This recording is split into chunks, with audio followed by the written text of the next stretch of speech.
Whether you're chasing the bag or just trying to be a man, get ready to have your wallets, your mind, and your views on life challenged with Reckless Ray De Niro. What is good, everybody? Impromptu start to the day. We're doing a live on a Saturday, randomly. Or not on Saturday, it's freaking Friday. I don't even know what day it is. How wild is that? What I do know is we're about to have something important happen, and we're going to keep this up on the screen. For those of you who are tapped in, I am here for you. We're going to be answering, fielding some questions. Definitely share the stream with some other people. I will be answering questions crypto related. I mean, we can just rap about whatever, but I'm keeping the Bitcoin halving timer up here. We're having a little Bitcoin halving celebration, if you would. Just enjoying what we've got going on, enjoying the change in the narrative, enjoying what's happening with the future. For those of you who are not aware, future happens whether you like it or not. So I'm going to be doing some crypto stuff. We're going to actually, you know what we should do? We should throw some mood music on in the background. Yeah, we're going to have a little mood music going. We're going to field some questions. I'm going to be tapped in over here, tapped in over there, tapped in all around. And I'm going to be playing in the cryptoverse over here in my own little world while we count down and talk about cryptocurrency and Bitcoin. I'm pulling up my Rumble now, so I will be able to see that chat so I can get to your guys' questions as well. So I am looking over in the chat over there on Rumble for those of you that are watching, hanging out with me over on Rumble. But over here on the desktop, I'm getting into these cryptocurrency vibes over here. That's what we're doing over here.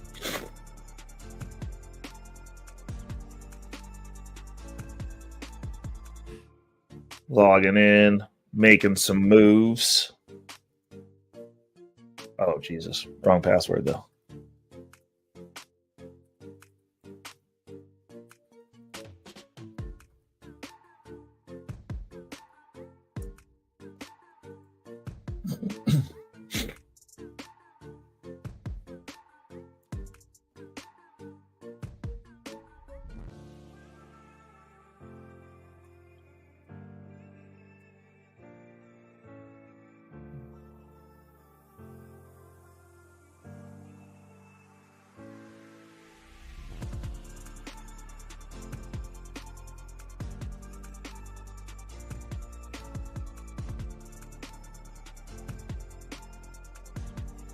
We're just kind of hanging out, doing some work.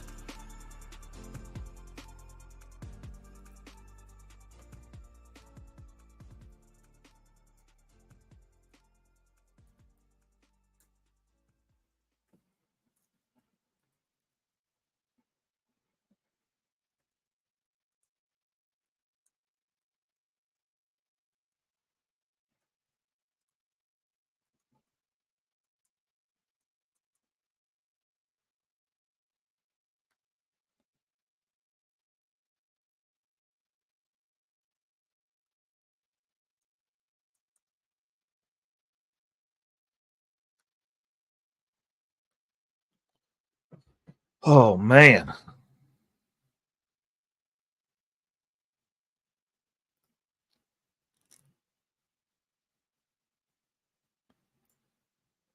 Just throwing some tracks on in the background. We are chilling. If you guys got some questions about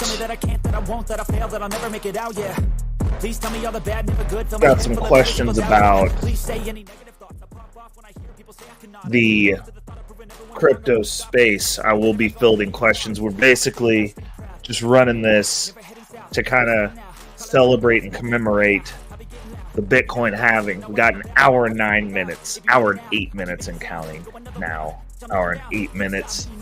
As these minutes an hour tick down, we get closer and closer to the Bitcoin halving, and I'm here for it. I love it. I love it.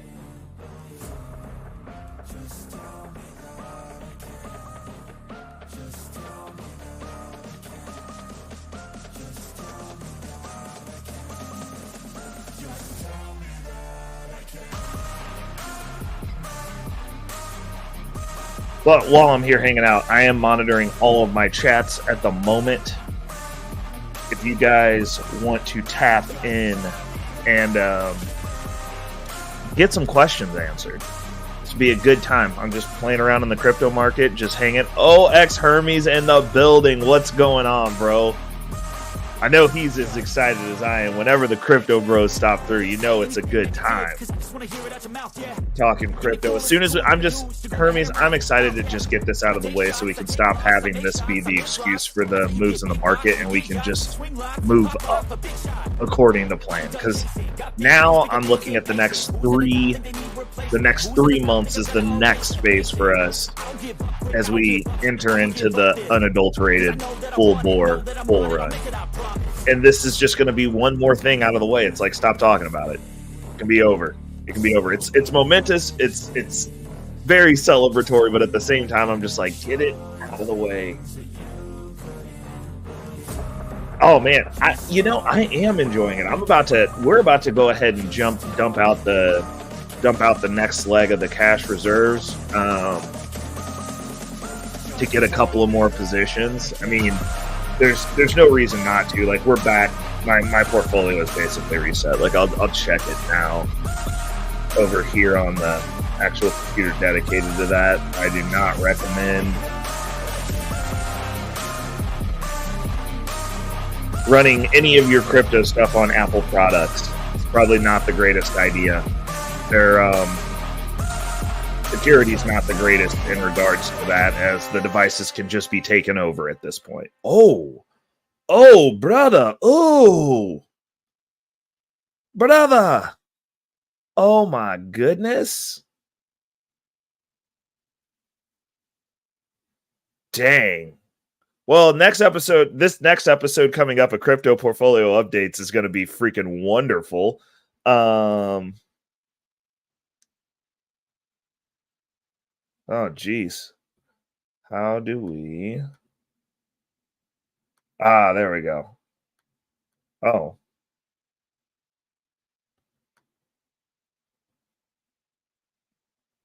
Huh. Well, this is going to be interesting. So they're...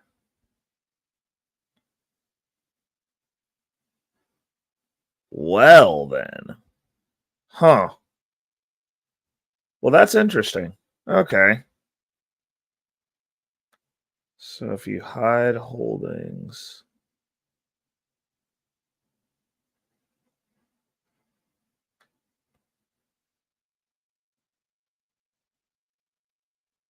Interesting. I might have to... Because we've introduced... So they've redone the layout for the...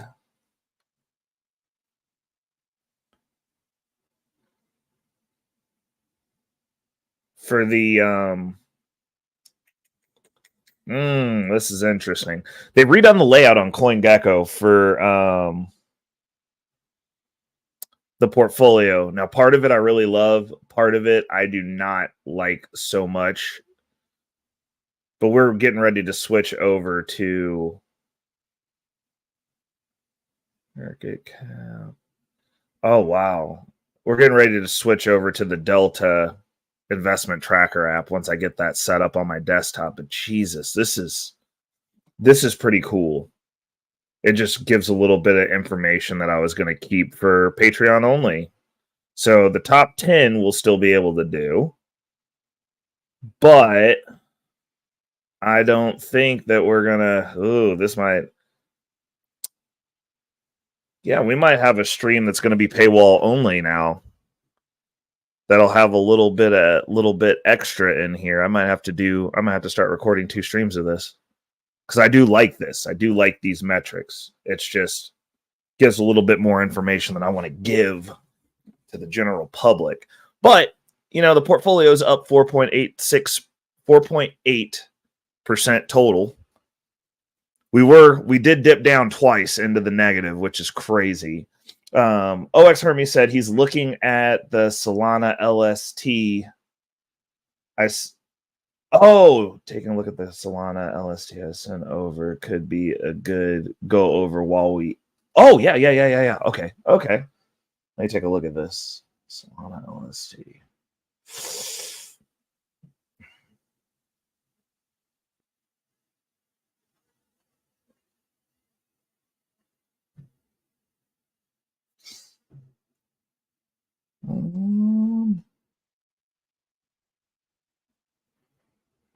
So I'm in the Discord right now, Hermes. Which one are you talking about? The Franklin Templeton digital assets? Coins need fungibles. So if we lose 66. I don't think we weren't going to lose that 60K support. That's when they were buying. Voting Sanctum. There we go.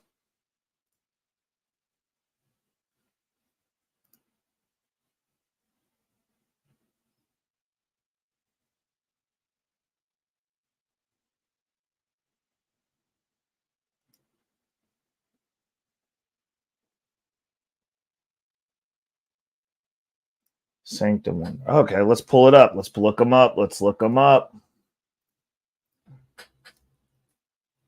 Sanctum.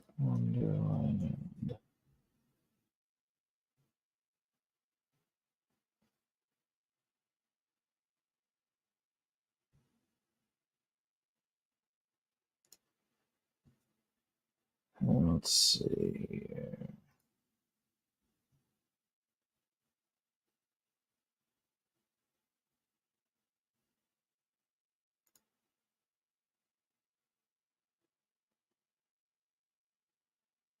Oh, okay. We'll share this for a little bit. Let's go take a look. These are the Sanctum, the liquid staking tokens. These are all on Solana. We got those up on the screen. We'll actually make this bigger then. Yo, what's going on, Razik? Razik's got to drive at 2 a.m. Dude, they give you guys the craziest hours. That is wild.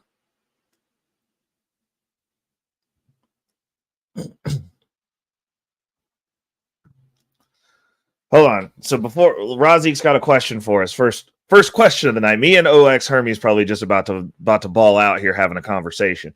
But Razik has a legitimate question. He said, quick question though, is this halving projected to be more significant than any other halvings to come? In my opinion, no. I think you'll see the same hype cycle on every subsequent halving. I mean, technically speaking, the halving that happens that's going to push us into the 7-figure $1 million range will be the most significant halving, in my opinion. Like that's because that's going to be like this halving is significant in the sense that we are going to be in the 6-figure range, which is a milestone. Like when you have a 6-figure Bitcoin, it's a big deal. It's life changing. But once we get over 6 figures, it's going to just be like, oh, okay, like 6-figure Bitcoin. Like, I get it. Okay, no big deal. The next one that's going to be astronomical is the one that pushes us into 7 figures. When we get into 7 figures, like that's this, the 6-figure shift is apparent. So like the way that I look at it is,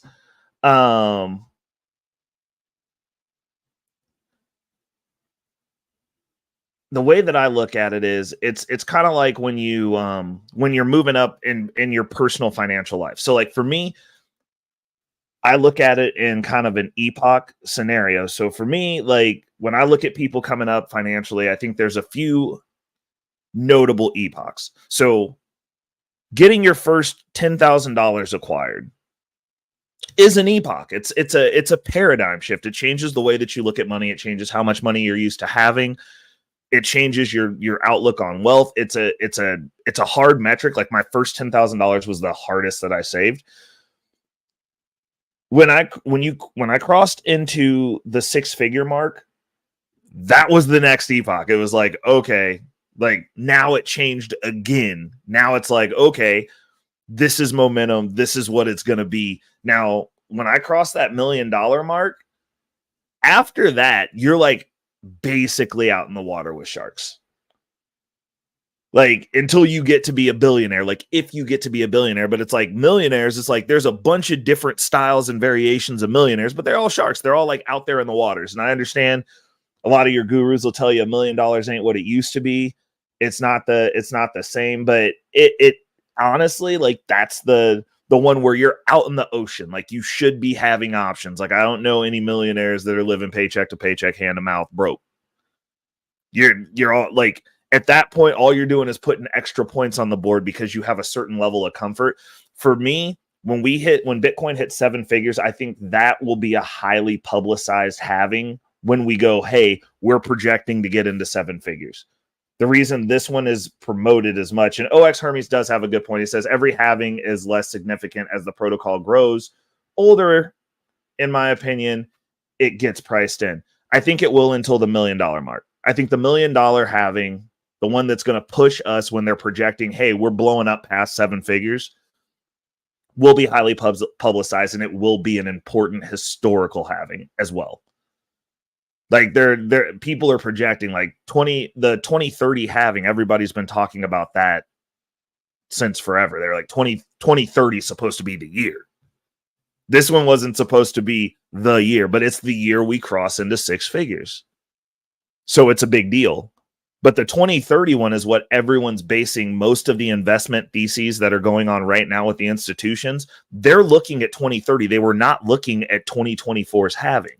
This is just when they officially came into the market. They came into the market with plans for 2020, 2030 and beyond. So the next halving is technically like they're saying that that's going to be the next pivotal shift. And I think depending on what we do with this halving and where we go from this halving forward, that could actually be the one that pushes us over the 7-figure mark, depending on what numbers we hit. But we'll see. We'll see.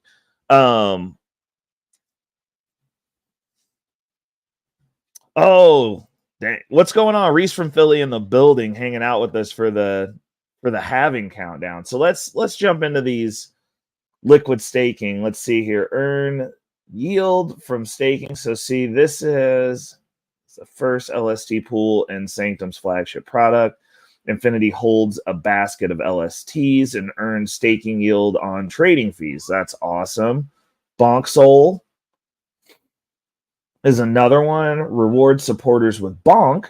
See, this is a good way to get some free Bonk. Like I'm not a big meme coin person, but this is a good way to get some free Bonk. The Bonk that I have, I got for free from staking. So, looking at some rewards, you got Bonk Soul. Reward supporters with Bonk bracketed by the Bonk validator, which uses validator returns to reduce the Bonk supply. Expect Bonk Soul to integrate deeper into the ecosystem. Interesting. B Soul, I know this one. Earn Blaze rewards. See, I use this over on Camino. That's how I know about what these dudes are doing. Hold on a second. Do I got an update on my computer? Uh-oh. Oh, before we start cryptoing, we got to get our updates in. I'm familiar with B Soul over on the Camino ecosystem. We use it over there. Interesting. CGNT Soul support. See, the only issue that I have is as much Soul as I have right now that I've accumulated, I haven't started actually doing the lower APY plays yet. So like all of these are just like, jeez. Like, and I didn't know that there were this many. Jito Soul, which is at the bottom, also use that over on Camino Finance. Hub Soul, revenue sharing validator, empowering Solana Hub. Interesting. 10% Hub Soul boost in the Loyalty League. More premium features coming soon. Weekly airdrops in the Loyalty League, rewarding continuous support and engagement. Uh-oh. That's interesting. So Hubsole looks kind of cool. You get some airdrops out of that deal. That could be interesting. See, I might need to start moving some of these profits over into the liquid staking protocols. See what we can get. Liquid staking created by Solana, infrastructure provider. Edge Soul is the one that strategies out of any stake pool and ensures stakers get the highest reward while minimizing the risk. In addition to benefiting stakers, Edge Soul gives back to the validating community on its platform by delegating to top validators on Edge Vana.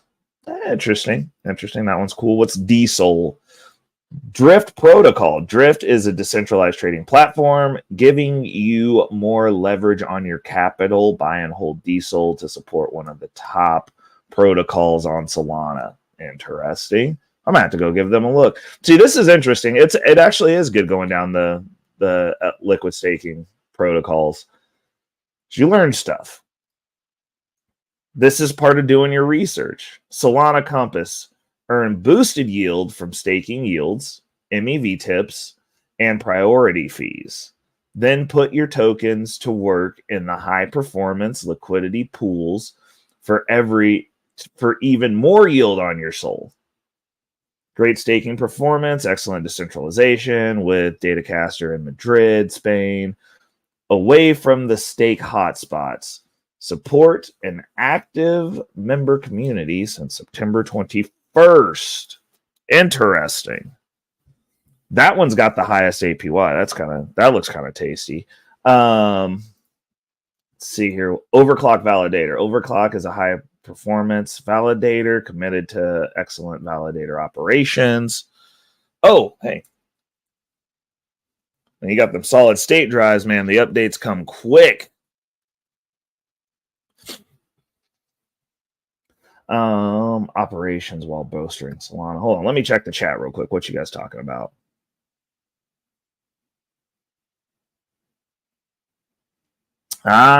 See, Hermes, see they're coming in. Oh, yeah. Jeez, I'm sorry, guys. I totally forgot about the link, I guess, because like we ain't doing shit but chilling right now.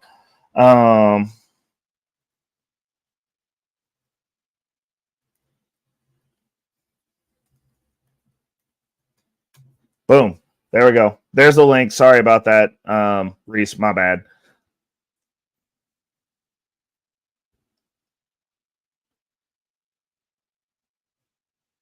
The LSTs with Sancta. I got you. Jupiter's bootstrapping their Jupe Soul, so it has the highest APY right now. Nice. And then Hermes also added the LSTs with Sanctum filter will be eligible for earning points in their upcoming Wonderland. Gotcha. See, that's that might be the play. That might be the play. What's going on, Spaces? Bro, we chilling out here, just talking crypto, talking Bitcoin, counting down the Bitcoin halving. We're looking over some stuff while the halving's running. We're down to 50 minutes, so we're going through some stuff over on Solana. We're looking at the LSTs over there. But yes, hey dude.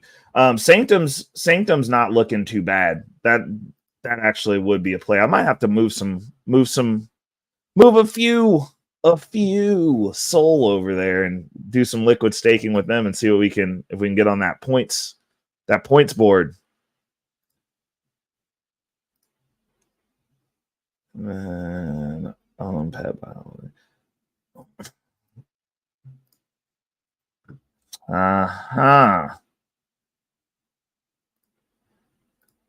so we got Sanctum. And so nice. Oh, they have a stain. There we go. I gotcha. Let's go touch base with them on Twitter. See what they talk about.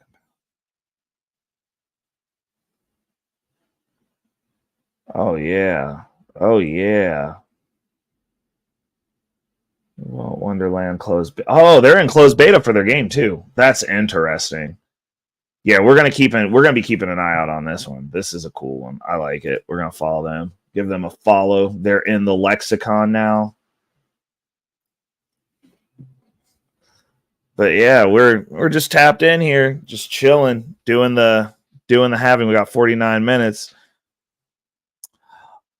And you can just swap for the LST on Jupiter. Absolutely. Because then you're trying to get points on, like, I've been trying to do as many swaps over on Jupiter as I can. Like I've been shifting over. Like I normally use radium just because like I have a stake position over there, but I'm trying to shift that traffic over to Jupiter. I'm not normally on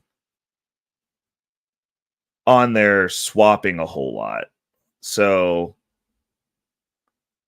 Ooh.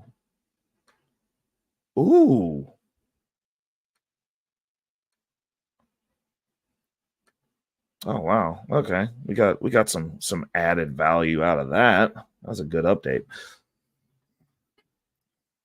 So yeah, we're over here playing with fire, getting ready to start making some moves.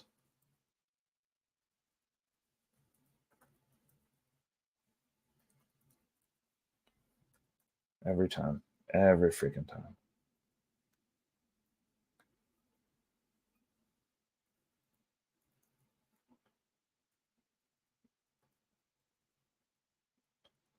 Down to 48 minutes. For those of you who are keeping tabs. Oh, snap. What's going on in my wallet here? There's a lot of money in there. Oh, okay. I was like, I opened up my Solana wallet. I was like really confused. I was like, there's a little bit more money in there than I was expecting there to be. And I was like, oh yeah, we've been doing stuff. I keep forgetting that.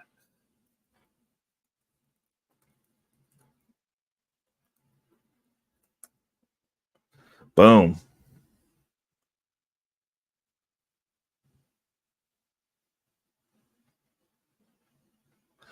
So actually, hold on. I want to take a look over at the Jupiter protocol as well. Let's see what we've got going on over there.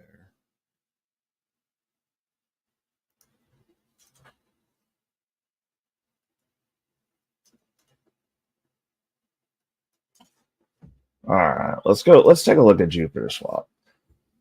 So here's Jupiter swap for those of you who haven't seen Jupiter swap. And see, this is the thing that I don't like about it. It doesn't have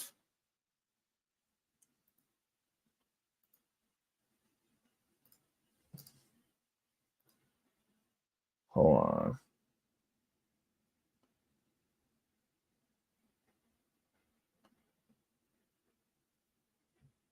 Like it doesn't have like, oh, here we go. Wait a second. What's this?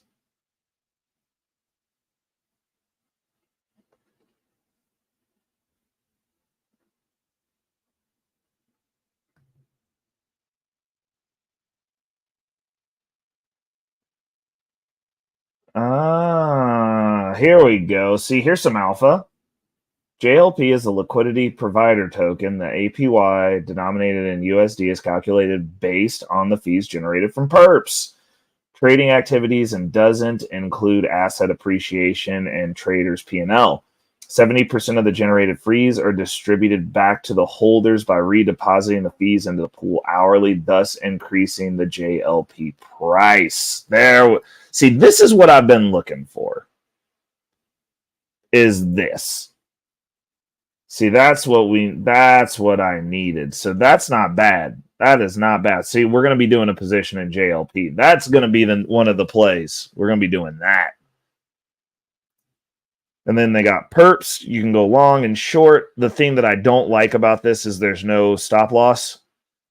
I don't like these indefinite long and shorts, man. Like I don't like it where you just like look at it and look away. There's no protections. Oh man, that's living on the edge. But that's the nature of Solana, living on the edge. So you get what you get. Go back here. We're down to 44 minutes until the halving.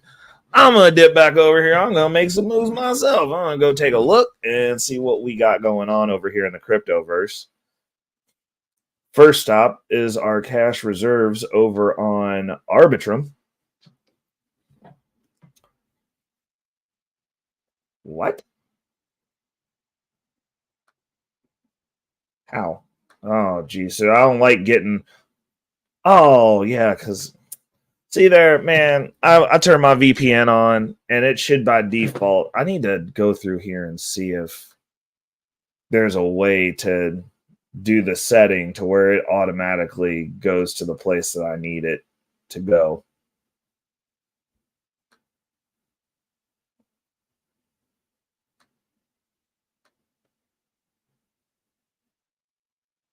Because every time I go in here, it's like, oh, like I don't ever need a VPN from within the United States of America. It's ridiculous. I'd be logging into stuff and it says you're geo-blocked. I hate that notification. Like, get me off the America internet. Makes me upset. But first stop, we're going to go check our vaults, see how much cash we got over here on the US on our cash reserves, because we started deploying when we initially started the Crashmageddon. I think I'm going to deploy another chunk now, because why not? And we'll just keep an eye on it and see what we got going on. Yield source.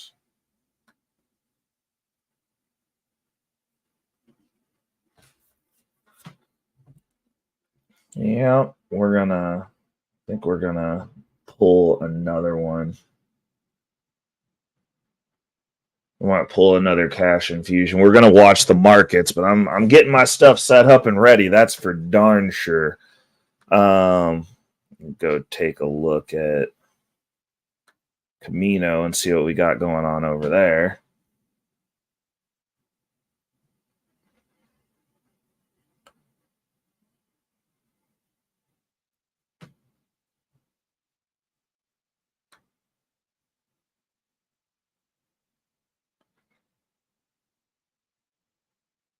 See what we got.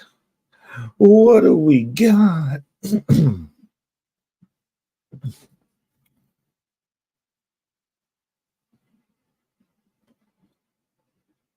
Okay. We're checking the fuck.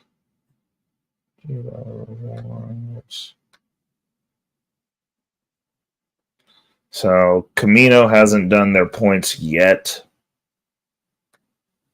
But I've got a bunch of funds sitting over here currently in a slightly depressed state.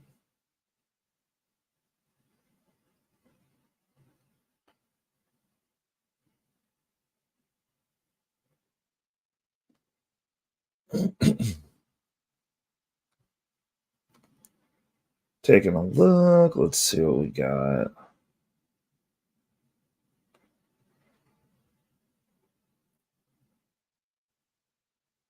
Yeah. Okay. Oh, geez, this is.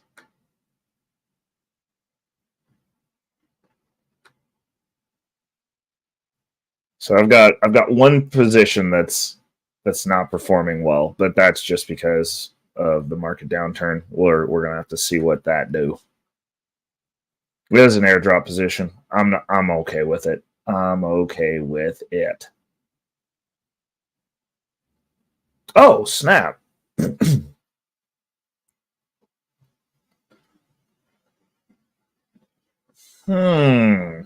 is going to be interesting. Yeah, I got some options.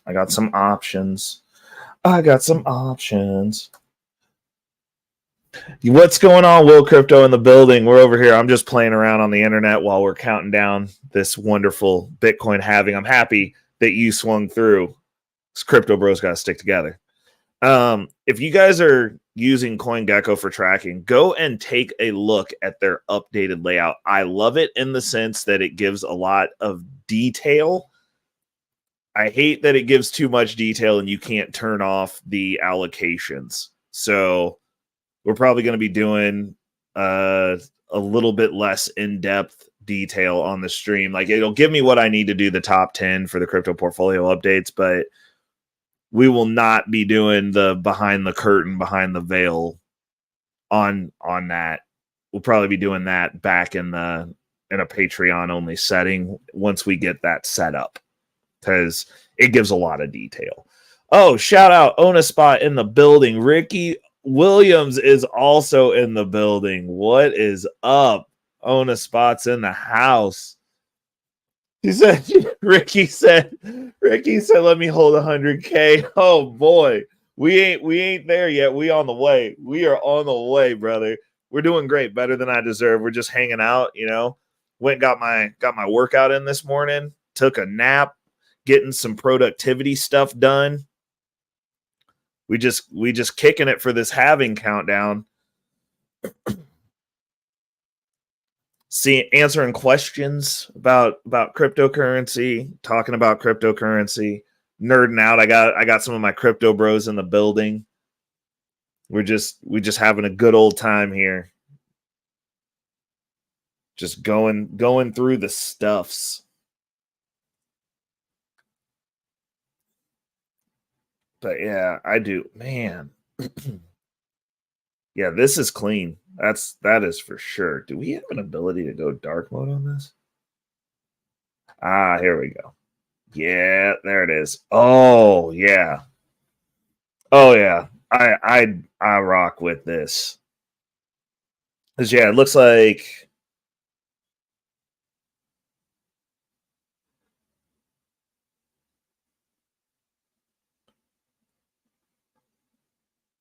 Yeah, it looks like we're going to be buying some Celestia, because we're down 26% on that. I'm only looking at sniping stuff that's down over 20%. Got Osmosis at under $1. Sniping that, we're at a 35% loss on that.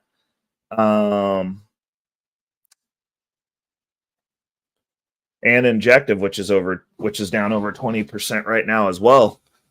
We're going to be making some moves. Yeah, that's about $1,500 worth of plays right there. And then I think I might be using that Cash App Cash Advance play to throw some more money in the market as well. Like we're going to save that for Monday. We'll see what's going on Monday. If we have a post sell-off, if Monday's looking ugly, we're going to use the Cash App money also, because I think right now we're going to take $1,500, and then I also have some cash over on Solana, which we might use to run up some bags over there.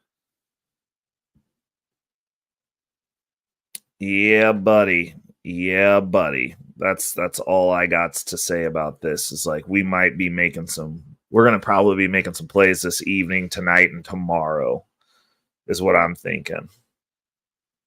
And this is the reason I say it's important to track your portfolios, because I can sit here and at a glance, I can look into my portfolio and I can see where my money should be going, because the market is a liar. Very much so, because like the entire market is red, with the exception of Thor Wallet. That one's doing good. We're sitting at 200% gain on that. But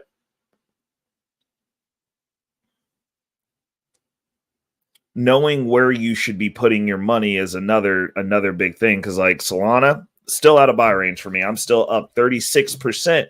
Shout out to OX Hermes. Oh, Reese is in the back. I see you popped up there, brother. What's going on, Reese? How we doing? Reese. Oh, he said give him a second. Okay. Over there eating vegetables and shit. What about now? Can you hear me? The fuck? Over there. Keith, like he's making pizza. Yo, can you hear me? Yeah. You super low. I'm low. What about now? There we go. God damn. You ain't been using your stuff, bro. You've been working too much. You forgot how to use your setup. Man, I'm on crazy panels all the time. Which ones? Everywhere, all over nigga YouTube. Bruh, see, that's the problem. You on nigga YouTube, bruh. I got to keep myself busy while this project is going, dog. How is it going? All right, so I told you I was going to update you, right? Right. So we found a spot. We found a township in South Jersey that wants us. My boss, he gave me up to $1 million to invest. Mm-hmm. Turns out we only gonna need like 600,000 of that, right? Right. So we got the letters that we needed from the township, and we can lay the first brick next week. Now we're doing a pole barn, right? Right.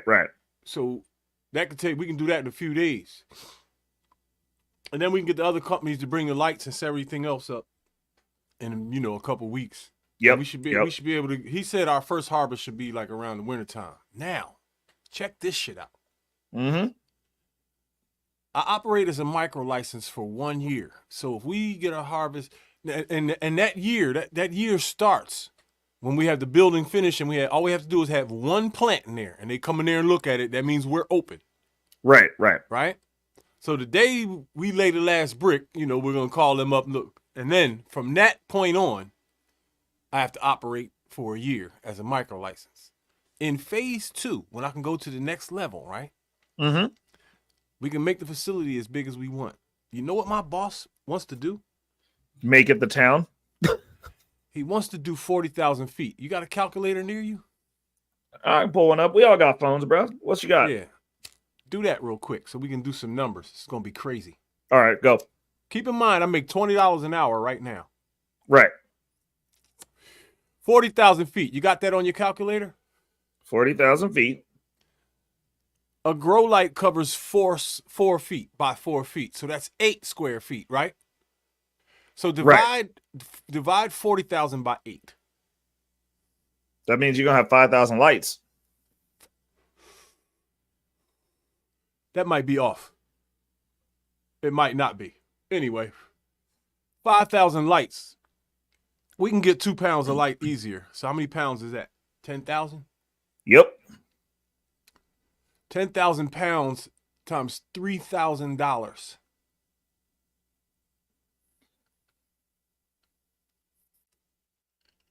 Ooh. That's stupid numbers, bro. And I get 20% of that every year. No, wait a minute. That's every month. You're going to be making $6 million a month? Almost $1.5 million a week. Bruh. From $20 an hour, bruh. Now watch this. So you're going to start shoving avocados up your ass, ain't you? The quick numbers is stupid. They're going to be able to afford all the premium fruits. You ain't never going to be hungry again, bro. Dude. I'm going to be joining streams from mountaintops. Yeah. Oceans on a boat, dog. Like, listen. We gonna see Reese's head everywhere, bro. That's not the end of it. That's not the end of it, Ray. Because my boss makes 180. The guy that's investing in me, he makes 180 million a year with that 40,000 square feet, right? Right. Here's the deal. That's in New Jersey. My whole entire family is in Pennsylvania. If Pennsylvania opens up the door next year, somebody from my family can go jump and buy and get a license in a matter of no time at all. Right. And it will happen overnight. My mom is inside on the government. The whole city government loves her, so I can get things done in Pennsylvania. Bruh. All I have to do is take $1 million. You already know what my salary is going to be, right? Yep. I can invest $1 million in one person with a license. Same deal that he did for me, 80-20. And then my salary will be $100 million, right? Right. $180 million a year. Yes, sir. But if I do that for 5 people, I will have Pennsylvania. I'll have it. My boss right now has the only facility in the city of Philadelphia. I don't even know about any others anywhere else in the state. I'm pretty sure there are, but with the pole barn situation, when this opportunity comes in front of me, if it does, I'll literally be able to throw up facilities all over the place, like in a year, dog. I could do that if I want to. I'm not sure if I want to do that. What the fuck else are you gonna do? Why wouldn't you do? Dude, I can live handsomely off the salary that I first gave you. 100%. Anybody could. But I'm just saying, like, why wouldn't you just get all the money so that way you can get a Lambo? Bro, look, check this out. I can get a Lambo with my first check. Reese, since you gonna be listen, Reese, I'm gonna make you a proposition right now. Since you gonna be rich, check this out. I'll tell you this. You give me one time $250,000. I will come be your fucking personal assistant for 3 years. Ray. No questions asked. And all you literally watch this. I will be able to create my own salary off that. Watch this. And I'll just come carry your shit around. Watch this. If I put $1 million in my pocket, right? I could literally take a tiny percentage of that. 100%.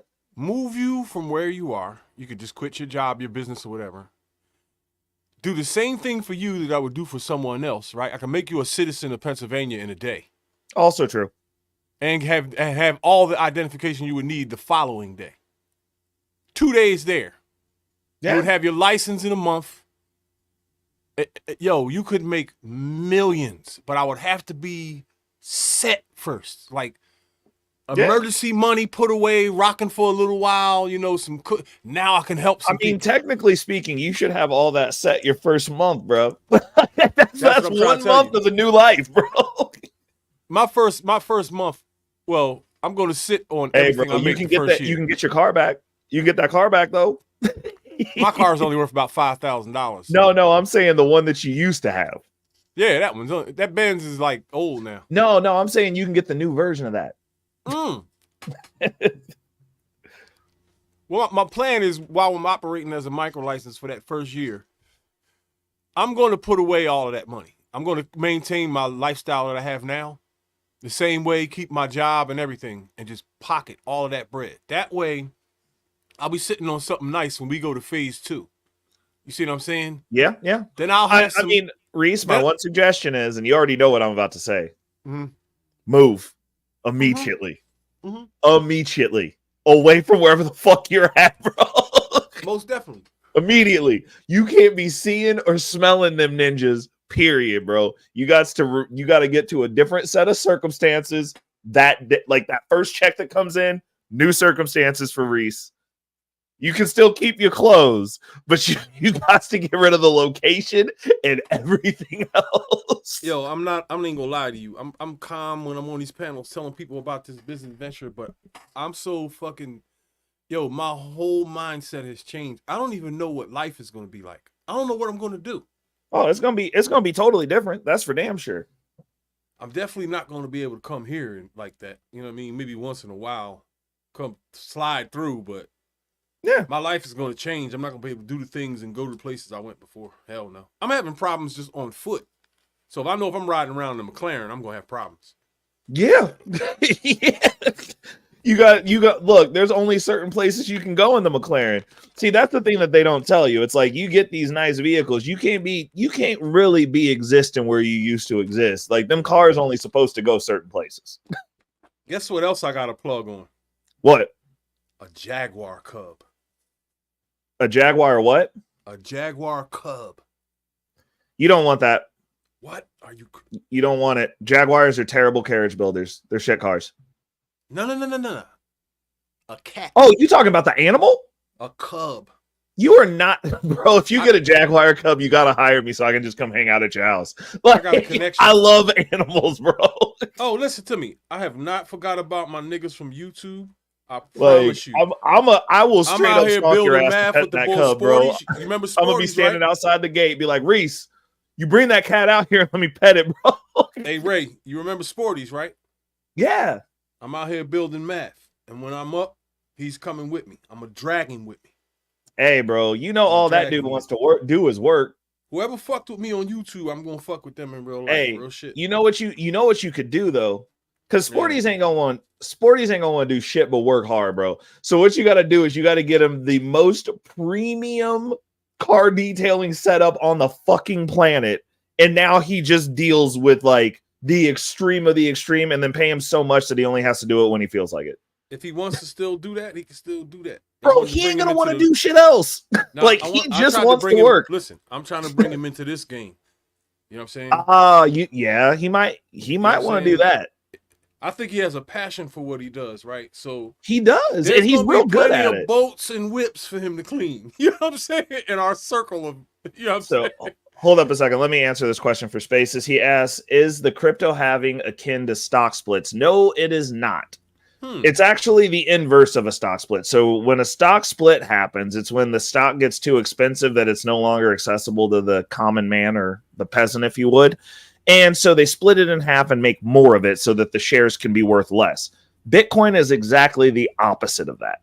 The Bitcoin halving is when the supply of Bitcoin coming into the market just gets cut in half. So now there's just less of it coming into the market.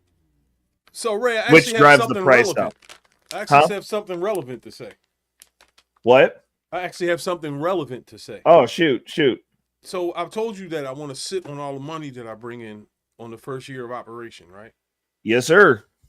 But I will be reaching out to you in the crypto, some investment guys on how to make that money grow while it's sitting for that year. Because absolutely, as you should. I'm not trying to double it. I know that's crazy, but I want to make something while it's sitting. As I'm building out my stock portfolio now, you'll get to see something interesting. Cause I kind of started backdooring the way that I'm planning on getting to a point to where I don't have to go to work. And it's going to be good. It's going to be good. But yeah, absolutely. I mean, you should have that money working for you in the background because, I mean, technically speaking, the way that I would look at it is if you're going to do that and you're going to continue to work for that year, which my question would be, though, Reese, and this is an honest question from me sitting here talking to you. Why wouldn't you put the time that you're going to continue to go to work back in the business? You know what I'm saying? Well, here's the deal. It just because for me, I look at stuff and I go, okay, well, if I think about it from my perspective, which it's part honestly, of our agreement, Ray. What? It's part of our partnership agreement. Oh, I got you. Okay, fair enough. Then no more. So nothing beyond that. The facility in PA is going to fund what we're doing in Jersey. He doesn't have another guy that knows how to do what I do there. Shout out to Travel One. Absolutely. Yeah. We doing the Bitcoin halving countdown. So we don't got to talk about it no more. No. So nobody else knows how to do your job. He doesn't have anybody. And I don't know. Gotcha. There's somebody out there somewhere. We just don't know who it is. I gotcha. Okay. It tells a lot, man. You have to have a lot of knowledge of this to get it right and get, $100,000 coming out of that room. Yep. I totally understand. There's definitely a skill involved in that. I could see that. That's going to fund the project in New Jersey so that he doesn't really have to come out of pocket too much. You know what I'm saying? Right. My boss is so business minded. Check this out. I was talking to his girlfriend. She said in 48 years, this motherfucker has never taken a vacation. Oh, I bet. When he leaves town, it's business. He's there when I get there and he's there when I leave. I understand now, after seeing it with my own eyes, the white man's rules here. You know what they are? Like it or not, it is go hard until you're damn near dead or you're going to suffer. Work yourself until...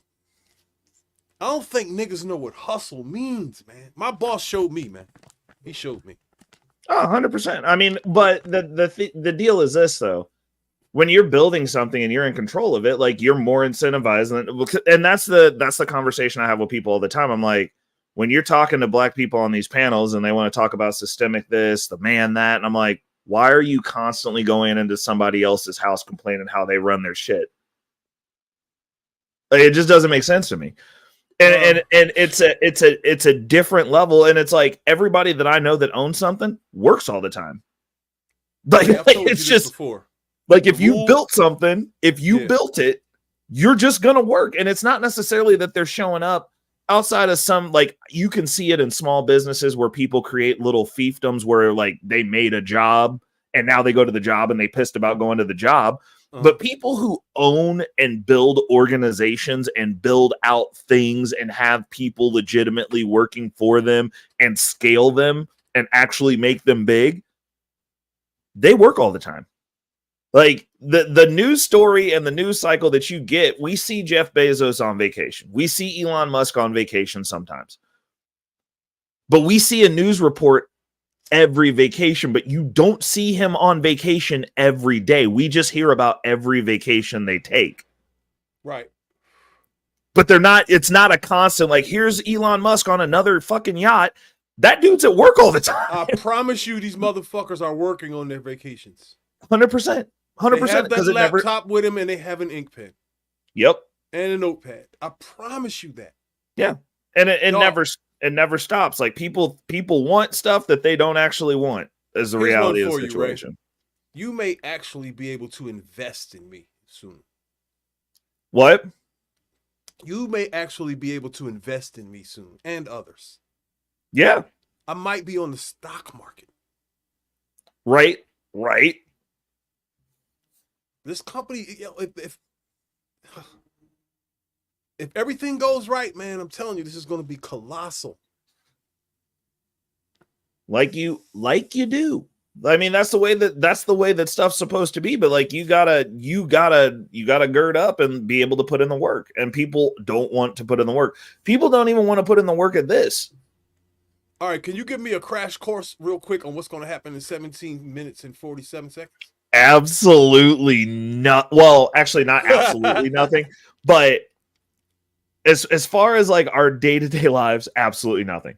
Okay. But what's going to happen within the Bitcoin network is the block rewards, which, hold on, let's do the crash course. Bitcoin block rewards.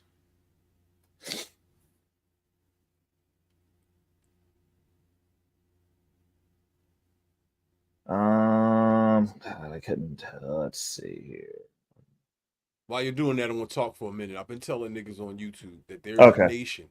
There's a nation here on YouTube, a black nation of people that have never met. Whether you understand it or not, you have a bank here on YouTube. All the money that's being exchanged, and like, you could build something here if the minds were pointed in that direction instead of just madness and all the fun I've been having on panels. That brings in revenue, but it's collective revenue. If you look at the space as a whole, it is a bank in itself. There should be a system where, there was some trust and someone, would hold this money and be an online YouTube bank, and people that were serious could borrow from this bank. Get that. You saw how Jay Prince got on his feet from donations and stuff? Oh yeah. That's literally what they did. Yeah, but I mean, look at what we do as a community, though. We bring dumbasses to the front of the congregation, and then we support them. But he elevated, though. He has not elevated. He's still stupid. He's just a stupid nigga with money.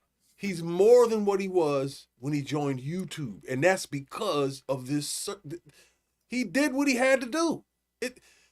Considering, you know what I mean? The shit. But yeah, no. But you're missing the point, though. He's still who he was. Like, the thing is, he did not change. He just got given more money. He's getting his flash in the pan, which is fine. That's cool. Yeah. The question is this: is it sustainable if his ass ain't on here samboing for these dudes, being that guy?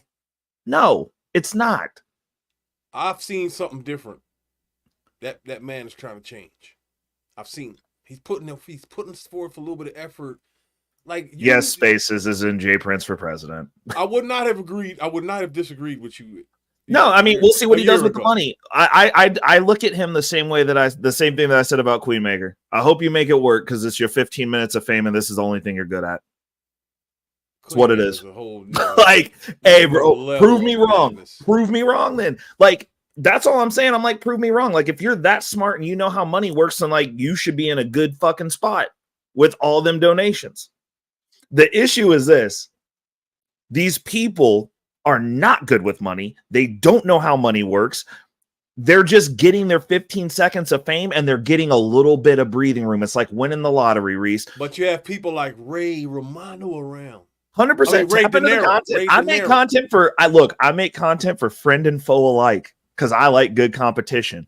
I hope you take. I hope you take everything that I'm saying and apply the shit so that I can beat you in this market too, because I'm better at this than you niggas, dog. Like, that's all I'm gonna say.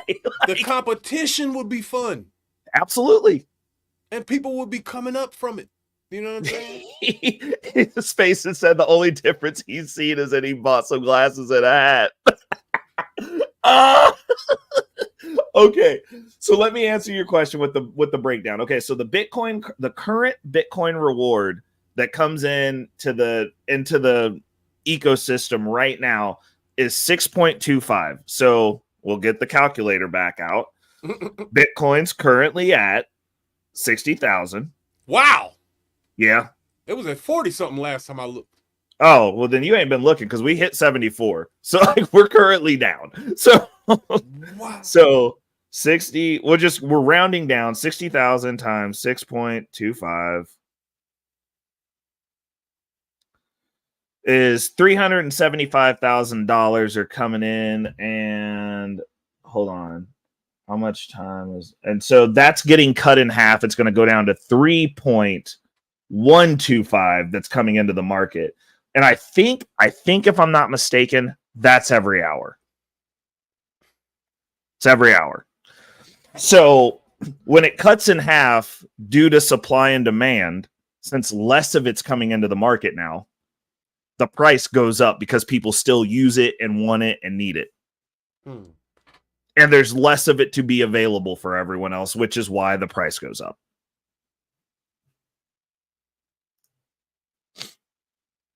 But, the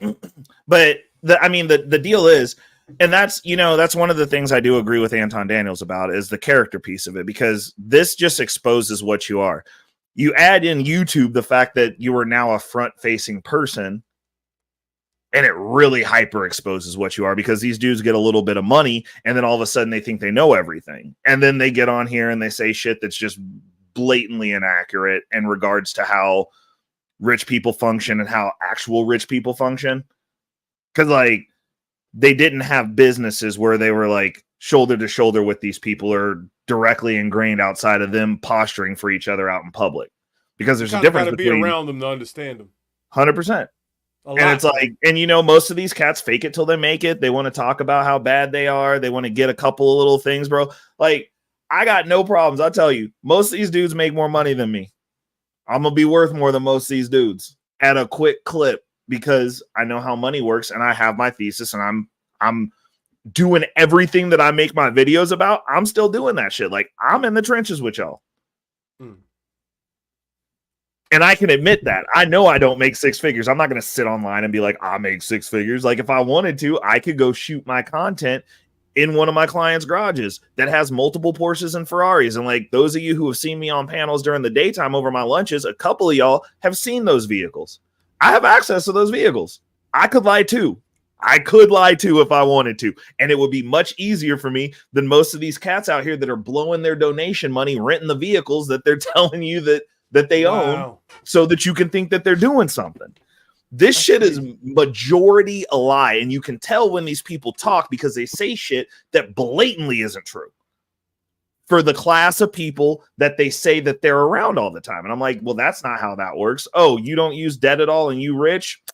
That's a fucking lie. Like, I'm just saying, like, cats who develop land by themselves are not the biggest ones in the nation, because none of those guys do that shit.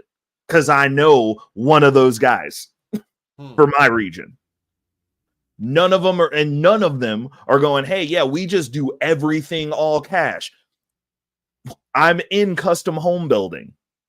Those guys aren't custom building homes all cash. The people who buy those homes aren't buying those homes all cash, because a house is a dead asset as far as if you are wealthy, because most people aren't tapping into their home equity to actually use it to invest. So there's no reason to go buy a house cash. It's stupid. It literally makes no sense, because now you own that house outright. Great. You still got to pay taxes and you still got to pay electric. So you still have a fee that's coming that you're now responsible for. You're also solidifying all of that money can't go into the market to purchase assets that produce money. It mathematically is stupid to do things that way. But they'll tell you that that's what you're supposed to do because the peasants need to stay in their place. It's also the same reason they tell you to fully fund your 401k and your Roth before you build your investment account so that you can get a big pool of money that you don't have access to until you're 60 because they need you to fucking work for them. Stupids. Sorry. Just gonna tell you what it is. You're in the lowest tax bracket ever, and they're talking to you about saving on taxes. It can't get no lower than the bottom, bro.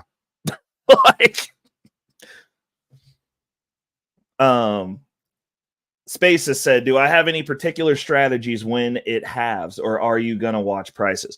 Me personally, I dollar cost average. I buy all the time, based on payday. So whenever I get paid, I have an allocation that goes into crypto, and I have an allocation that goes into my traditional portfolio. Currently, with the prices where they are right now, my strategy for the halving, I'm deploying money over today and tomorrow. So like after the halving, we'll get off here in about 8 minutes or so. I'll probably stay on another 30 minutes, hang out with Reese for a little bit because I ain't hollered at him in a minute. But I'm going to be deploying some money today. And then I'll be deciding if I'm going to utilize debt to deploy money come Monday, depending on what the markets do. That's basically where I'm at. I got cash reserves in the market that I can deploy immediately. And then I got another chunk of cash that's in easily accessible, cheap credit.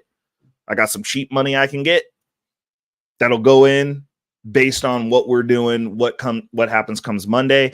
And then we will be recycling. So if you watch my future financial strategies, I did one on using your credit card debt and why I believe, actually, I need to do one on why your credit score matters, because that's another thing that the gurus tell you. Oh, you don't need good credit. I can get money cheaper than y'all niggas right now. It's just what it is. Like I get my money at 4%, and I have access to about $100,000 at any given point that I can get at 4.5% with 0% interest for 12 months. I cycle my credit because I use credit to purchase assets, and then I pay the money back with dollars. So it depends on it. So my strategy is I'm not tapping into the credit pool unless we dip on. If we dip going into the next week further than what we are now, then we'll be deploying some credit. If we get a good hit, if we get down to some key metrics for me, but otherwise I buy regularly up until a certain point. For me, it's $81,000. And then I'll be focusing on my traditional finance portfolio because I got a play over there that's generating income, because I don't want to ever have to touch my crypto. I don't want to have to cash it out.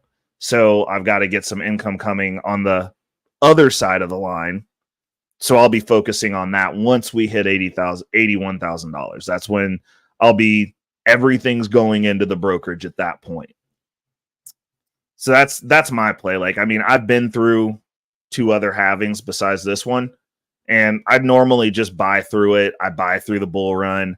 If you're just getting in, you have to create your own thesis. But as I said at the beginning of this stream, my thesis is Bitcoin either goes to $1 million or zero. I believe it's going to $1 million. So these prices are it's not an issue for me to purchase right now. Like, I don't care.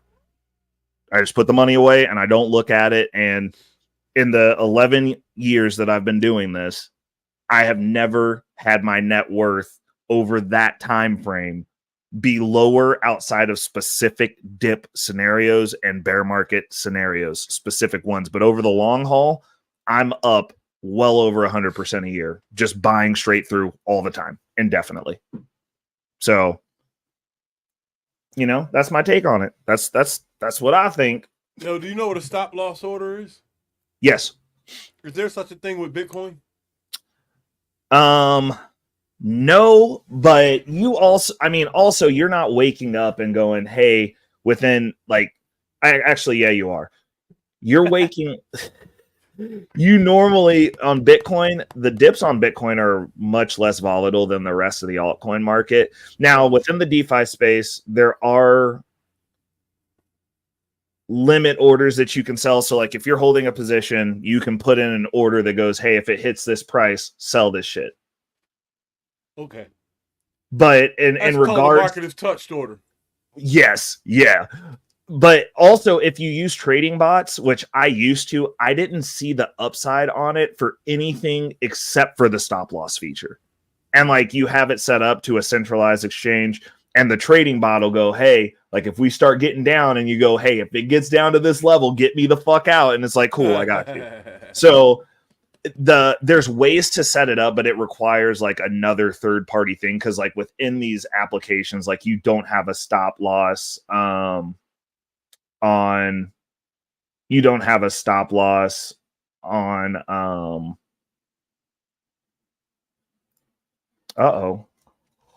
you don't have a stop loss on the exchange.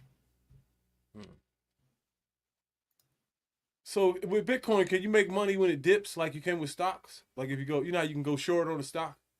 In the DeFi space, yes. Actually, on the centralized exchanges, yes, they do.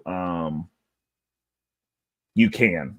I did some experimentation with Bitcoin a couple years ago, and I was catching movement in one day and making a couple hours. Literally. Hold on. OX said it hit 84,000. Where do you see that at on here? I'm not seeing anything that says 84,000. Oh. What? Oh, shit. I see. Okay, OX Hermes. Hold on. Let me share this real quick. That's yep. Oh, okay. So we hit block 84,000 already. The actual halving thing, we've hit it. We hit it 2 minutes early. Looks like some people jumped on the network and did that. We'll go ahead and share this tab. We hit block 84,000. The halving has officially commenced, people. We're there. That was the golden one right there. We're in halving mode now. We're actually technically on block 84,001, but obviously it's a few minutes ahead. So the world has changed, people. We're in the next phase of Bitcoin. Wow. Next stop, 6 figures. Next stop after that is going to be 7 figures. So shit. Hope you guys enjoy it. Thanks for all the fish. Wow. Yeah, we here, man. I'm excited for this year. Like I did my projections for where I should be hitting this bull run, and I do very conservative projections, and it's looking stupid. like I was like, huh. Yeah, we aim low with our projections so that when the day comes, we don't get disappointed. You know what I mean? We'll be surprised instead of disappointed. Spaces asked a good question. He said, if the halving means that the prices are going up, why would anyone buy more as opposed to waiting for the price to drop again? Because the prices aren't going to drop again. So we're $30,000 Bitcoin is over. It's not coming back. That's over. Like those days are gone. Like as it sits right now, we're having problems dropping below 60. So as the institutions are buying up these positions, it doesn't go lower anymore. Like if it can only go so low, that'd be like there's people that are still out there that are YouTubers that say Bitcoin's going back to $20,000. It's never going to fucking happen. Everybody said that we hadn't touched $20,000 since the last time we touched $20,000, which was, I think, last bull run. And we never touched it again. Never saw it again. Because as you have scarcity, so the main reason is people like myself and people that have a thesis the same as mine, which is a lot of people and institutions at this point, the Bitcoin's going to $1 million. We're not trading it. We're buying it and holding it indefinitely. The other issue is there's only 21 million Bitcoin that are going to be made ever. And a bunch of them got lost. Like millions got lost on computers. They're gone. So it's actually less. We're talking about a pool of like 17 million Bitcoin. Or hold on. Actually, I'm going to look this up. So how many Bitcoin are there for each person?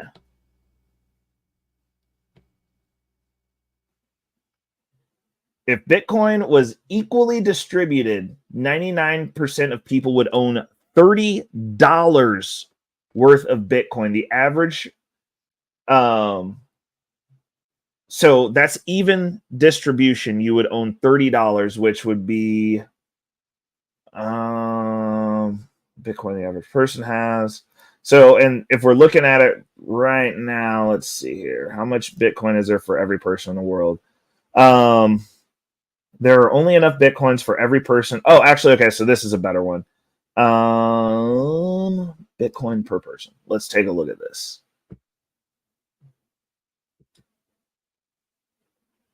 Top one. So like they're not even giving. Oh, they actually okay.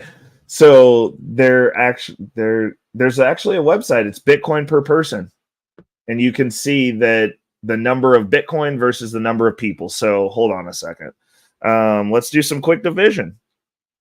So there's 19,687,490.625 Bitcoin currently in existence. We'll divide that by how many people there are, which is 8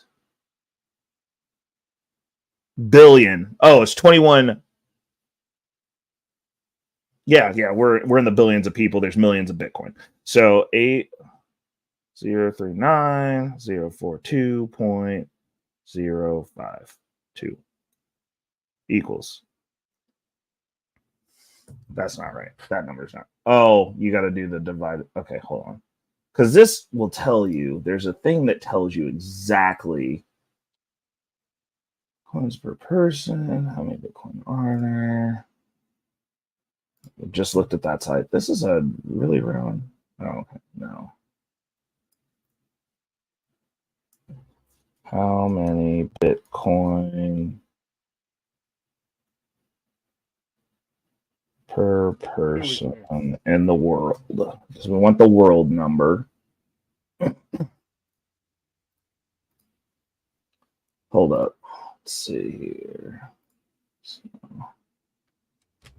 Because yeah, it's like 29. It's like 0.02 something that each person, if everybody in the world bought Bitcoin right now. What's going on, Mayo Monkey? In the building, if every person right now had it, so like the concept of waiting, you're just, the longer you wait, the more expensive it's going to be. Like if you go pull up on TradingView, look at the price of Bitcoin. Like look at the chart, the entire, go scroll out and click on max and look at that. There's no, like, when, as soon as people were done, there was no better time to be in Bitcoin than right before the last time. Like it's just going up in price. So it's like, well, when's it coming back down? It's like, well, after we run out of people or find something to replace Bitcoin, basically. So I mean, it's the truth. Mayo Monkey had a question.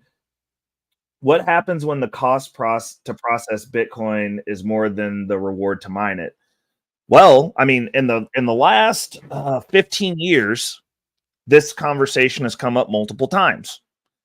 In theory, if it costs more than what it does to, if it costs more to produce it than what it's worth, you have less people who mine. Generally speaking, they do it anyway, because the price appreciation of it has been so much that it's not, and like there are times where, like, when we have these drawbacks and stuff, they go, oh well, people just turn their machines off. And I mean, I guess if everybody turns their machines off, then that would be fine. And I would say that would be a concern, because it definitely was when I first got into the market in 2013. But I don't think any of us as individuals are smarter than BlackRock. BlackRock's buying a fuck ton of Bitcoin every week. So, like, I mean, if you think you're smarter than the person that owns all the houses and every fucking thing else, okay, like, I don't know that that's a bet that I would want to make, that BlackRock's just stupid, that Fidelity's just stupid, and JP Morgan's just dumb. Like, if every banking and major institution, the people that run how this work, had just gone plumb retarded and just decided, like, hey, we're going to go invest in tulips also. Like, I mean, that's a pretty dumb narrative, because, like, if I'll just say hypothetically, if everyone else is smarter than all these institutions, then how do they have all the fucking money? Like, I was just saying, like, it was a concern in 2013. Now that you have the Bitcoin ETFs, it's been approved by the SEC, it's on the stock market, it's literally going to be the only thing saving your pensions and your portfolios in the coming years. It's going to be the narrative. it's not a concern. Like, the network can run off satellites. Like, if all the power went out, you could still process Bitcoin transactions on satellites, and as long as one computer's still on, the Bitcoin network's intact. Like, there's it's Pandora's box. They literally open Pandora's box. It's Bitcoin and fucking AI, dude. Like there's just no going back now. Like, you can't put that shit away. Like, it's just not gonna work. And, you know, like, I'm diving down the AI rabbit hole right now. Like, I just got done with one course. I'm getting ready to start another one. It's an enhancement. It's an enhancement. It allows me to process information faster. It allows me to do a bunch of nonsensical tasks very easily. It's like the handheld calculator that we were told we were never going to have when we were in school. You're going to look back and people are going to be like, AI is like, well, you know, AI would make Jay Prince smart. Like, it just makes people better, because then they can ask the AI first and be like, nah, bro, you stupid. This is the actual facts. Like, isn't that what Alexa's doing right now? Well, a lot of the assistants are integrating into it. Like, it's going to be in everything. And there's a lot of concern that AI is just going to replace people, because I've said that myself. And after going through the course, it's not AI that's going to replace people. It's people who are enhanced with AI that will replace people at jobs that they previously didn't qualify for. That's what's going to happen. They'll be able to hire me as a data analyst because I know how to use AI better. And AI is a better data analyst than a person is. Yeah. So it just makes it to where people can leapfrog.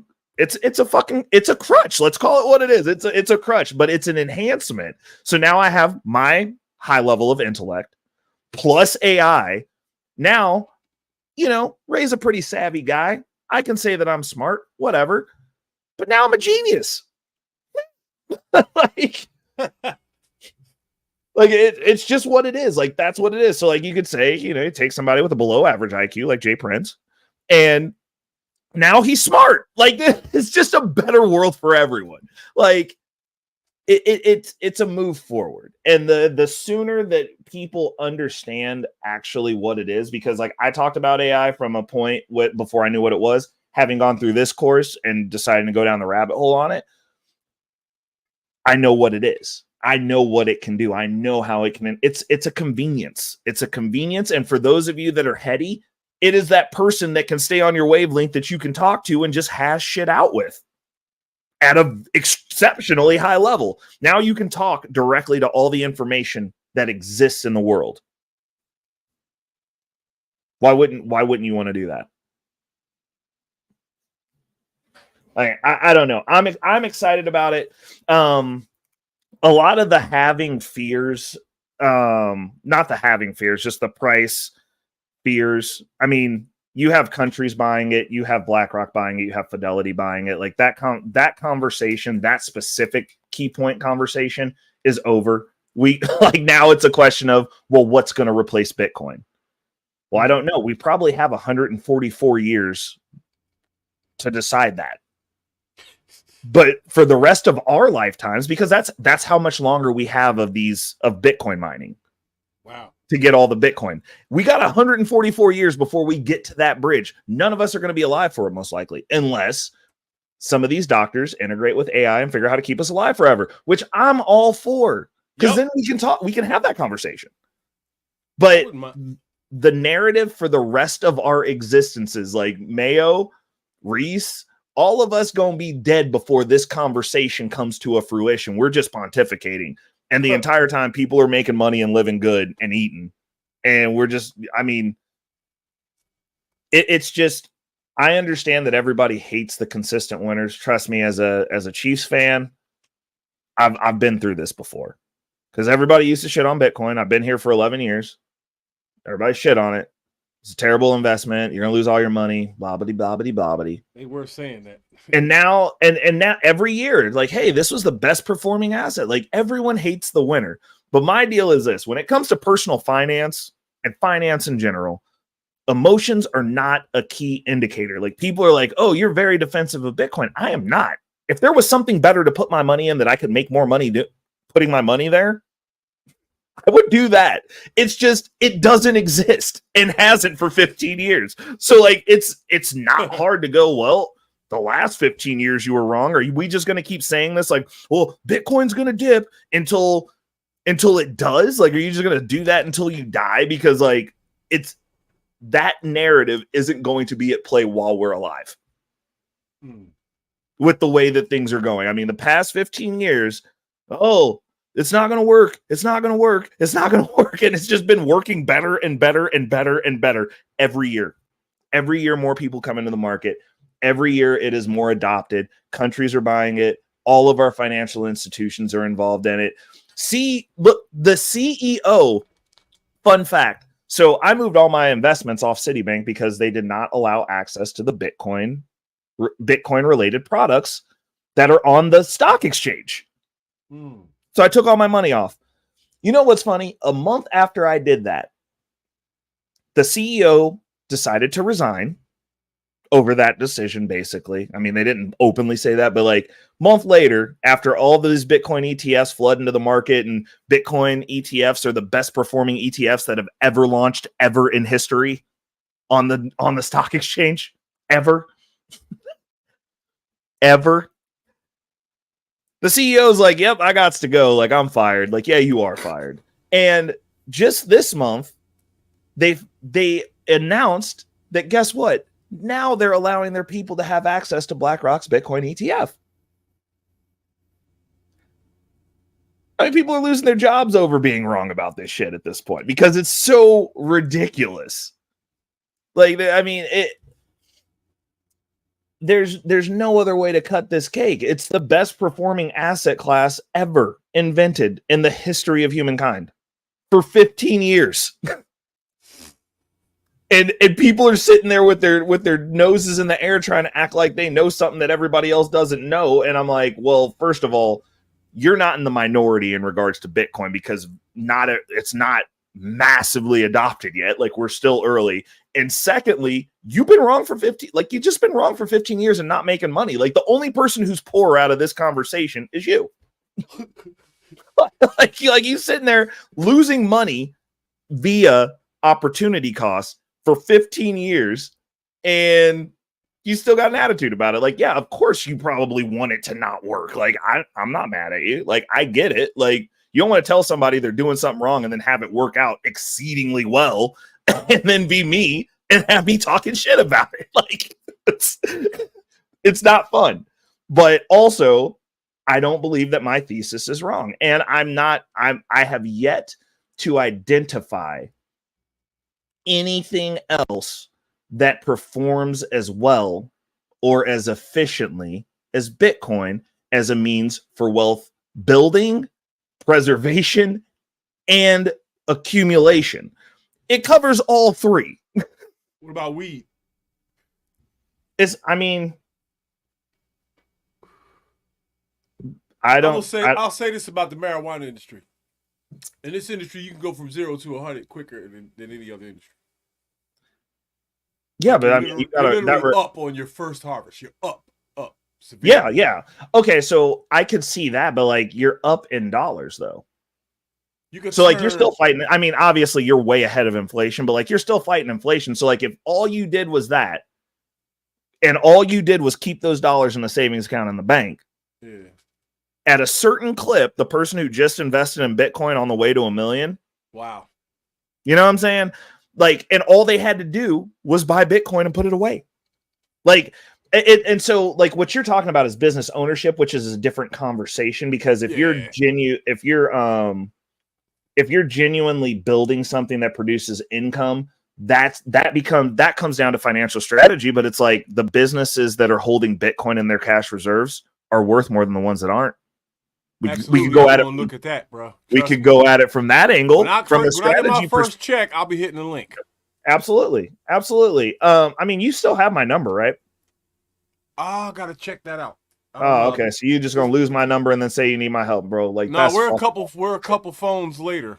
Okay, fair enough. I fuck phones up fast, yo. But well, you should still have my email. I'll shoot you an email. Yeah, definitely. But if so, like you're talking financial strategy. I'm not going to say so. Bitcoin doesn't produce income in and of itself. So from that perspective, you are correct. Like your best bet, like it doesn't take away any of the strategic things that can be done that are more efficient, such as business ownership, to acquire assets. Like you have to have an income to acquire assets, right? Like that's the natural flow of money. Like you gotta have an inflow of money to deploy money. So business ownership, 100%, like that's going, but like when you're talking about assets, it's like, well, you could invest in a business, but no business has gone up as much as Bitcoin. Like Bitcoin has outperformed every single asset class, including the $1 trillion ones. Wow. Like it like from that perspective, like for the person who would invest in your business, like, well, Apple can't beat Bitcoin and they're the best. Like what are you gonna fucking do? Like you growing as fast as Apple? Like it. Hey, do you think Bitcoin will get to the point where we're actually won't be using the word dollar anymore? No, because it's still an association to the U.S. dollar when you're using the word. You know what I mean? And it's in competition equal to and all of that. You know what I mean? Well, it's in competition, so that's one of the other things that people who like to talk shit about Bitcoin say. Hold on, Spaces dropped a comment for us. He said, off subject question, have you ever watched Black Mirror? I've seen a few episodes. Like that's not a show that I want to watch all the way through. But like there's episodes where people are like, you got to watch this one, and like I will tap in and watch that episode. It's just I like it, but like it's so all over the place that some of the episodes don't hit for me, and I'm like, oh, that was a waste of my fucking time. So I can't watch it all the way through. Shout outs. Jake Fever in the building. He said facts. So only Bitcoin, you lose in anything else. You know, I want to say no, but I mean, there's nuance to that. It depends on like I said, Bitcoin doesn't generate income. So, and I don't ever want to have to sell my Bitcoin. So like we're working on some other side quests right now so that I don't have to touch the initial nugget. But, but yeah, I mean, as far as assets go, like as far as investment goes, that's the reason that you have people like Pocket Watching with JT. And I say this because of his industry. He's a financial advisor. And you got all these traditional finance gurus, and you got all these people who want to tell you about money and how it works after you pay them. That's the reason they all shit on Bitcoin, because literally all you got to do is buy Bitcoin and hold it. Like get over it, like basically any 5-year window, unless you only buy the absolute peakity peak of every bull run, you make money and your wealth goes up. Like there, and it renders a lot of these professions, a lot of these exalted positions, because JT loves to talk about how important it is and how he's educated. And I like his content. It's kind of, whenever I need to feel like I've hated on somebody, I tap in with Pocket Watching with JT, because he loves exposing people and hating. Like it's a hate channel. Yeah, you do. But he loves to overshadow the fact of like, oh yeah, like I went to school for this and I've got a degree and I'm like, bro, like honestly, I would love this. I'll put money on it, to put portfolio against portfolio and be like, what moves did you make and what results did you get? Because most of the time, 80 to 90% of these financial advisors, when it comes to investment advice, are trash. They put you in products that do not beat the market. They underperform. And you're losing money. You just like the dude you're talking to. You're paying to talk to this guy at this point.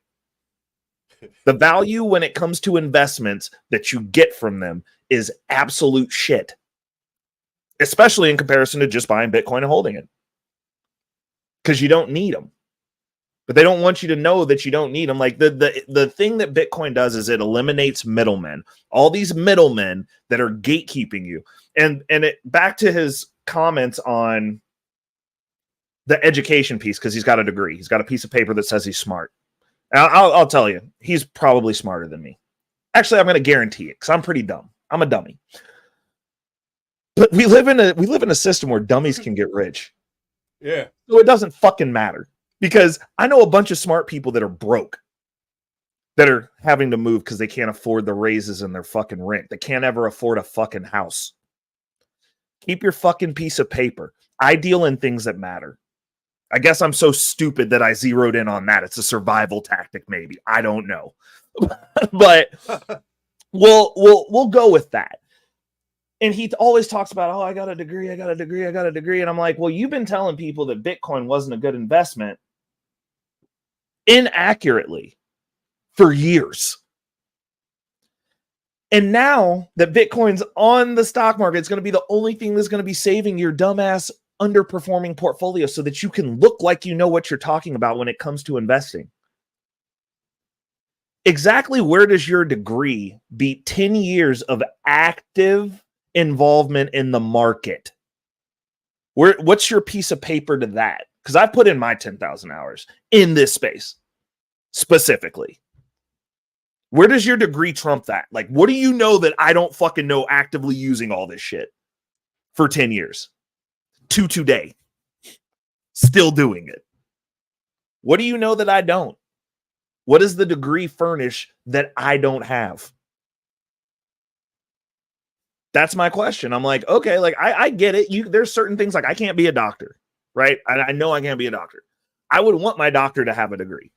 But like the financial analyst, dude, like there's people with Series 7s that portfolios aren't performing as well as mine are. Wow.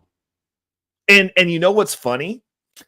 What's really funny is getting your Series 7 so that you can participate in the real stock market. You can go to school and take your test, right? But you know the other thing that you can do to get your Series 7, Reese, is pretty funny. Just be rich. Like they have a financial qualification where they're like, yeah, you're an accredited investor too, with these guys who spent like 8 years and $1 bazillion to get this piece of paper and take this test so that they could do it. But if you're just rich, you can also do it. So like what's the recourse when I get to be an accredited investor just because I'm rich and stupid? Like what do you do then? What's the conversation become then? Oh, well, that's different for you. Then it's going to be, oh, well, you just don't do it as well. Well, like show your portfolio. Let's track your portfolios. They don't do that. They never tell you what's actually going on. They'll show you one stock, one position, one. Oh, look, we're up on this. Like, well, what's the rest of your portfolio look like? Like, what's the collective look like? What are the actual results? Oh, well, I'm rich. Like, okay, well, like, that's fair. You can be rich and shitty at something that you're talking about because math doesn't give a shit about your bank account. Results are results. If you make a 40% gain, 100% gain consistently, and your portfolio is just killing it, you can do that broke. You can do that rich. The person who has less money that has better portfolio performance still has better portfolio performance. That doesn't fucking change. Like if they had more money, they'd be doing exactly what they were doing and making more money than you. But they don't want to have the actual nuanced contextual conversations. They don't want to talk about real things because they need you to pay them. And I'm 100% advocate of that. I tell you what, bro, this whole channel is going to change once I hit a certain number. Once I don't have to go to work, I'll just be tapping in, like Reese said, from mountaintops, boats, stuff. It'll be a travel channel, like something stupid. If I have the time to be on here at all, because honestly, outside of leaving the breadcrumbs for the way of how we getting it, I don't really have shit else to talk about that I want to talk about, and I don't want to be here just for the fuck of being here. So enjoy me while you got me. Man. What? I think I deserve what's coming to me. 100%. You deserve whatever you go out. You deserve whatever you go out and get. Yeah, it's not something that's come. And the thing is, like, I don't like the way that you phrase that because nothing's coming to you. You went out and hunted and killed that shit. That's yours. You went and took it. I ain't have any fun in 2 years, bro. Hey, right? Because you doing the work. So you deserve everything you get for what you went out, hunted it, killed it. That's yours. Here's the payoff, though. So, okay, while everybody around me was having fun, I was hustling and bustling. You know, they're posting pics from islands and stuff like that. What's going on, Dave BCW1? Oh, sorry. When this is all said and done, when it does come time for me to have some fun, I'll be able to just up and do it whenever I want to, and do it maybe every day. Hit your panel from Fiji one day. Yep. Next morning, I'm in Acapulco. Next morning, Hawaii. You know they're gonna start hating on you though. They don't want to see us win. Nobody gonna be hating on me because I was on their panel when I was a broke motherfucker. Yeah, that's why they're gonna be hating. That's why they're gonna be hating. They don't want to see you. They don't want to see you actually win. They want you to stay Reese, who walked outside and some kid got shot, bro. That's what they want. Hope you're wrong. They want you to be out there with them 15-year-olds that's just airing people out. Just in danger constantly, hoping that you get hurt so that they can be like, oh, I miss my homie Reese. Like, yo, these niggas nah, over bro, they don't shot up the Muslim Eid celebration, yo, when they break their fast. There was what? Thousands of people outside. They didn't even let them eat, bro. I don't know how it went down, but I know at the celebration somebody let off like 30 shots at 5 people. Jesus Lord, that's all ridiculous. young boys. Of course. So Jake Fever said all financial advisors are going to be displaced because they didn't not tell the clients to buy Bitcoin, and we did. So why people need them? 100%. Jake Fever said I should hit multimillionaire status this run. You damn right. I mean, I'm not going to be multi. See, Jake Fever put more money directly in Bitcoin than I did. He's been a Bitcoin purist. Like I've been playing around with other stuff. I didn't have a fully baked thesis when I was in. I've just been in. I knew what I needed to do. And you know what I'm saying? Like, if I would have known what I know now and only delved into altcoins for the bull runs and then not really mess with anything else during the bear market, but Bitcoin, and just bought Bitcoin those bear markets, I would be in a better space, to be honest. Because over the long run, outside of this window in time, Bitcoin outperforms everything. Except for, with the exception of sometimes Ethereum. Ethereum be messing with Bitcoin. Like, Ethereum moves slow, but like at the beginning when we were in like when we were first starting the agitations of the bull run and stuff was coming into the market and the ETFs were getting approved, Ethereum actually had a little window of time where it did outperform Bitcoin. But outside of that, like, if it's not, like, I know now that during the bear markets, all I'm messing with are my longs. I will be buying 3 coins off time, and that's it. Because that was the one thing, in hindsight being 2020, that I continually did out of order. Like, I should have just been stacking Bitcoin and Ethereum outside of the bull runs, and then just went back to just stacking Bitcoin and Ethereum, and then getting ready for the bull run, then start looking at projects out in the altcoin space, because this window is the only time that those are worthwhile. You still do guns and butter? Oh yeah, every Thursday evening, except for we start at between 6 and 7:30 Central Standard Time, and then I've started making the episodes shorter because, like, it's a little bit more reined in now. And so we stop at about 10:30. Sometimes we go to 11, but like normally it's just a shorter window of time. I'm trying to make my shows better. It's not just like a complete jackassery free for all every episode now. No. I've grown a little bit. So like we'll normally have topics. Like, honestly, if you check my live tab, like, I schedule them out now. Like, I'm due to re-up the schedule because I kind of got a little bit lazy. But like I've been pre-recording my future financial strategies episodes. So normally I'm a couple of weeks out on that. And then my the guns and butter, like I put topics out there to where, like, it's like, hey, this is the window of what we're talking about, most likely. We're watching people grow on here before our eyes, man. What? We're watching people grow on here before our eyes. 100%. Some fall too. Oh, dude, 2024 is a crash out year for these new YouTube cats, bro. It's ridiculous. Yeah, it is ridiculous. Like something got in the water. I don't know if there's a demon in the screens, but these dudes are crashing out so bad. Yo, it's sad. YouTube has never been this exciting ever. No, I mean there's definitely some entertainment. Yeah, definitely. I love it. I love chaos. But all right, oh shit, it's almost 8. I gotta go get dinner before I go out, bro. Yo, we gotta go ahead and wind this down. You know what I'm saying? Like I gotta go touch grass, bro. About to get out here and get active because single life, that's what you gotta do is get out here and get active, bro. I will be giving you updates periodically, dog. Absolutely, dude. Tap me into the email. Like, let me know, bro. Absolutely. Can't believe this is happening, bro. So when's the next big thing for you? You guys putting down? When are you supposed to be done with your building? The next bit of news I'll bring to you is when the building is complete, and we bring in that plant on day 1. Bet. Okay. All right. Cool. I'll be tapping in with you, bro. You have a good one, Reese. Yes, sir. Everybody, thanks for tapping in. We made it through the Bitcoin halving. These next 3 months are the next window of time that we're going to be looking at. We're going to be seeing some exciting things happen. And you know what?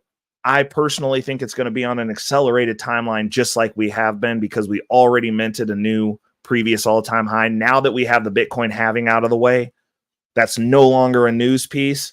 The only thing that they have to throw at us are macroeconomic catastrophes such as war. We'll see how they utilize that. And even still, we've been in markets with more tumultuous, terrible, stupid circumstances macroeconomically, and we still had the bull run. So the bull run's not getting put off for nothing. The only thing that they can do is impede how high we go. But we going up. Spaces asked, what am I getting into tonight? Bro, I'm hitting the club. I got a homie that's DJing, baby. We going to Nighthawk. It's a underground. It's not underground. It's a really cool nightclub that's in a bar that's in a really nice hotel that's in our downtown metropolitan area down here. Shout out Kansas City.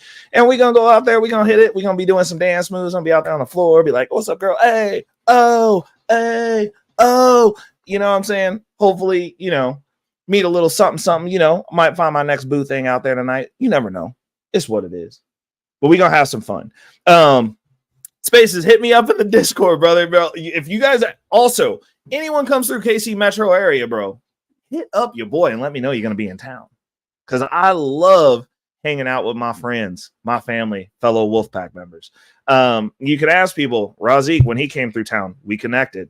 I've gone down, obviously Mike Rage, he's busy doing his thing, setting up his homestead with his lovely wife. But when I went down to Oklahoma, tapped in with him. We got to sit down. He showed me around his city. It was wonderful.